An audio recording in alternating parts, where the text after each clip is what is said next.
ಜೊತೆಗೆ ವರ್ಕ್ ಮಾಡಿದಾಗ ನಟನಾಗಷ್ಟೇ ಗುರುತಿಸ್ಕೊಂಡಿದ್ರು. ಈಗ ನಿರ್ದೇಶಕ ಆದ ಮೇಲೆ ಸರ್ ಜೊತೆಗೆ ವರ್ಕ್ ಮಾಡಿರುವಂತ ಎಕ್ಸ್ಪೀರಿಯನ್ಸ್ ಮತ್ತು ಸಿನಿಮಾ ಬಗ್ಗೆ ಏನ್ ಹೇಳ್ತಾರೆ?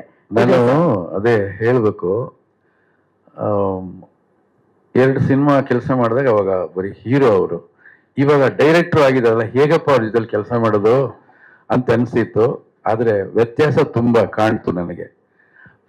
ಎಷ್ಟು ವ್ಯತ್ಯಾಸ ಇದೆ ಅಂದ್ರೆ, ಅವತ್ತು ತುಂಬಾ ಹುಡುಗಾಟಿಕೆ ಅವತ್ತು, ಬಟ್ ಕ್ಯಾಮರಾ ಮುಂದೆ ಬರ್ತಿದ್ದಂಗೆ ತುಂಬಾ ಸೀರಿಯಸ್ನೆಸ್ ಇತ್ತು.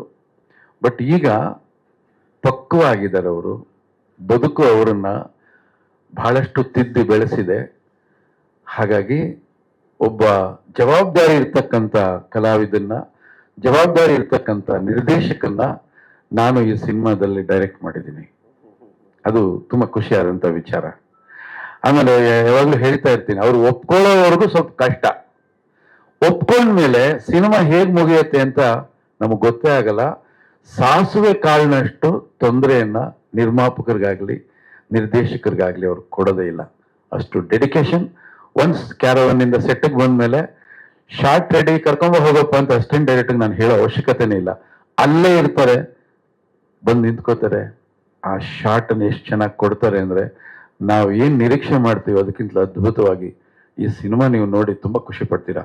Thank you very much. ದೀರ್ಘಾಯುಷ್ಮಾನ್, ಒಳ್ಳೇದಾಗ್ಲಿ, ಶುಭವಾಗ್ಲಿ, ನಿಮ್ಮೆಲ್ಲ ಪ್ರಯತ್ನಗಳು ಯಶಸ್ವಿ ಆಗ್ಲಿ. ನಿಮ್ಮಿಂದ ಬಹಳ ಮಾತುಗಳನ್ನ ನಿರೀಕ್ಷೆ ಮಾಡ್ತಿದ್ದಾರೆ ಎಲ್ಲರೂ ಕೂಡ. ಮಾತಾಡಿ. ಇವೆಲ್ಲ